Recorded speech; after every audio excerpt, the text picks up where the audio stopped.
तो अनुराधा जी, आपके जीन्स की क्या कहानी है? मेरी जीन्स तो है राजस्थान के, बट बड़ी हुई मैं बंगाल में।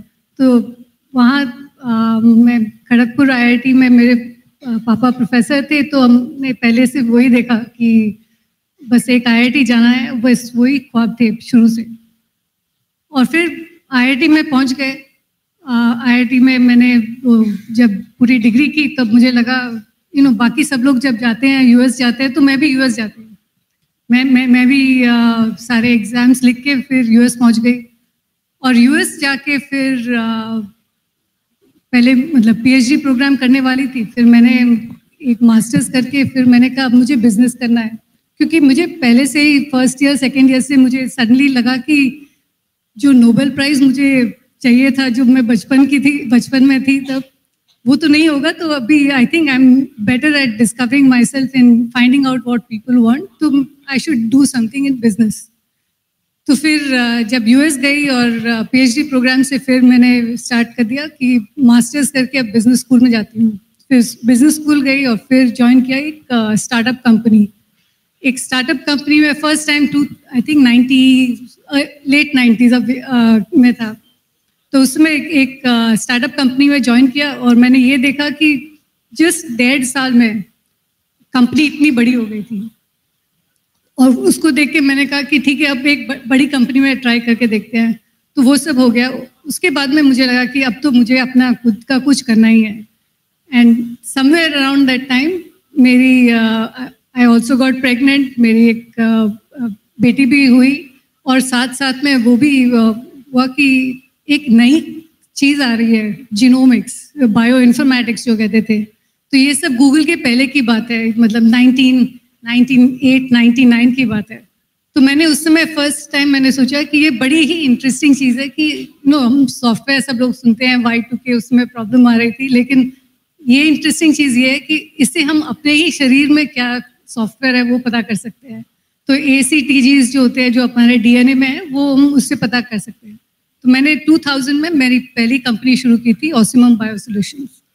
तो वो शुरू की थी उस समय पूरी इंडिया में, और भी कोई कंपनीज ऐसे नहीं थी। तो मैंने कहा ठीक है, अच्छी बात है।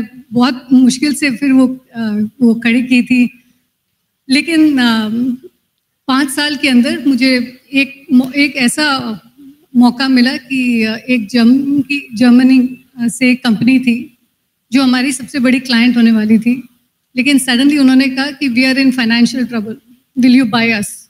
मैंने कहा या श्योर, व्हाई नॉट। तो मुझे उस समय कुछ पता नहीं था, लेकिन उस समय हमने ये निश्चय कर लिया कि फर्स्ट कंपनी जो है हम जर्मनी से हम खरीद लेंगे। और फिर 2005, 6 और 7 में हमने जर्मनी, फिर नेदरलैंड्स और फिर यूएस से कंपनीज खरीदी and we became one of the largest genomic services companies. तो वो कंपनी हमने एक जीनलॉजिक यूएस में खरीदी, एक नेदरलैंड्स में खरीदी, और सारे बड़े बड़े फार्मा कंपनीज और बायोटेक कंपनीज के साथ भी बिजनेस कर रहे थे। लेकिन जब भी कोई मेरे पास में जो भी नेबर्स रहते थे, वो पूछते कि Anu, I think what you do is very intellectual, very interesting, लेकिन उनको किसी को पता नहीं होता था कि करते क्या है। हाँ, कुछ इंटरेस्टिंग चीज़ करती है।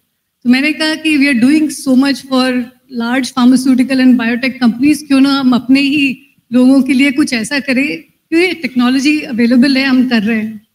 सो अराउंड 10 साल पहले मैंने सोचा कि हम सब लोग जन्म पत्री तो देखते ही हैं। आई एम श्योर यूपी में भी बहुत लोग जन्म पत्री वगैरह देख के ये सोचते हैं कि ठीक है, कौन से मतलब अपने हेल्थ का क्या होगा, अपने किससे शादी करनी है वगैरह। तो क्यों ना हम ऐसे करें कि ये जो जीनोमिक्स होते हैं, जो हमारे डीएनए से पता कर सकते हैं, हम उसकी एक जन्म पत्री नहीं, एक जीनोम पत्री खड़ी कर सकते हैं। तो हमने वो शुरू किया। तो ऐसे कहा कि आप ऑर्डर कर सकते हैं ऑनलाइन, और आपके घर में एक ऐसा किट आएगा जो आप जस्ट एक थोड़े से जो आपका सलाइवा स्वैप होता है, उससे हम ये पता कर सकते हैं कि क्या कर सकते हैं। तो ये मैंने शुरू किया था 10 साल पहले, और अब बहुत सारी चीज़ें कर सकते हैं इस जीनोम सीक्वेंसिंग से। एक तो जरूर ये है कि जो बीमारियां हैं उसके बारे में पता कर सकते हैं, उसके बारे में कौन सी ट्रीटमेंट हो सकती है वो भी पता कर सकते हैं, लेकिन और भी काफ़ी इंटरेस्टिंग चीज़ें भी पता कर सकते हैं। जैसे आपको ये पता कर सकता है कि जैसे मैं राजस्थान से हूँ, लेकिन थोड़ा सेंट्रल एशिया, थोड़ा फ्रेंच, कहाँ से हम आए हैं, और ये भी पता कर सकते हैं कि कौन सा खाना आपके लिए सूटेबल हो सकता है, कौन सी दवाइयाँ आप पे काम करेगी। तो ये जैसे है कि ये ऐसी इंफॉर्मेशन है जो आप बहुत सारी अलग अलग चीज़ों में देख सकते हैं, और उसी से हम जीनोम पत्री से अब बहुत सारी बाकी चीज़ें भी बननी शुरू कर ली है। तो क्या फीमेल्स के डीएनए और जीन्स कुछ स्पेशल मिले आपको? फीमेल्स के जीन्स और डीएनए में कुछ स्पेशल मिला? नहीं, आई थिंक कि ये एक तो होता है नेचर और नर्चर, एक जेनेटिक्स और एपिजेनेटिक्स। तो आई थिंक हमारे जो नर्चरिंग जो है, जो हमारी कंडीशनिंग है, उससे शायद कुछ फर्क हुआ होगा।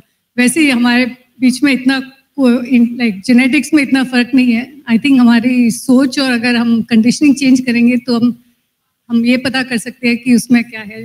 लेकिन एक हम अभी स्टडी कर रहे हैं वुमेन एंटरप्रेन्योरशिप, ये देख के कि सच में कुछ है क्या अलग, और होपफुली कुछ महीनों में हो जाएगी ये study. I have had a fantastic support system. मैं पूरे एक जॉइंट फैमिली में रहती हूँ, तो एक ग्रैंड मदर्स, मेरे बच्चों, मेरे दो लड़कियां हैं, one is 24 and one is 17, and for us we had 4 पीढ़ियाँ रहती थी घर में।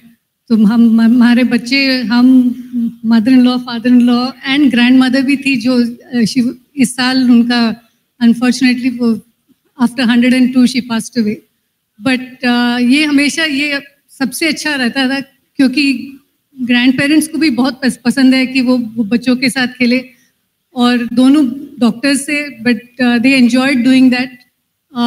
हमको भी अच्छा लगता था, क्योंकि मैं 60% ट्रैवल करती थी, लेकिन घर में कोई ना कोई रहता था। तो सपोर्ट सिस्टम तो आई थिंक ज़रूरी है, लेकिन कभी कभी पेरेंट टीचर मीटिंग में नहीं जाओ तो ठीक है, कभी ग्रैंड मदर चली गई, कभी ग्रेट ग्रैंड मदर चली गई, कभी फादर चले गए, okay. And I think that is the most important thing.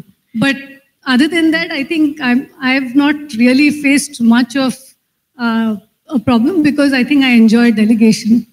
एक बहुत ही सिंपल सी चीज़ आती है कि जब आप एक एंटरप्रेन्योर हैं, आप फाउंडर हैं किसी चीज़ की, तो कभी ऐसा हुआ कि just because you are a female they feel risk, कि बहुत ज़्यादा रिस्क है आपके साथ पैसा इन्वेस्ट करने में, if in some project, and rather you can tell this better. So I think that, I don't know if they say it plainly, but I think the total number of women who get the investment, especially in the venture world, is very, very small. And what the reasons are, I think they only know. But because from a logical sense, that doesn't make sense, right? Like if you look at it, that you're seeing more returns from the data, but the reality is that you don't see that. And I think part of it is 2-3 things, right? One is when people want to invest money, they are comfortable investing in people like themselves, right? So I think we don't have enough women who are investing money, and therefore I think the natural this thing, वो जो आदत हो जाती है वो अपने type के लोगों में इन्वेस्ट करने की. So I think first we need to change. More women need to become investors. Once more women become investors, then it becomes more natural, right? So you see that now we have a lot of bankers जो women हैं. So उसके हिसाब से I think we are seeing that it is more very normal to do that. So I think that's what we need to do. First change at the top, because once you change at the top, it becomes a normal thing. And the numbers have still not changed. I think the numbers are still quite bad, whether it is,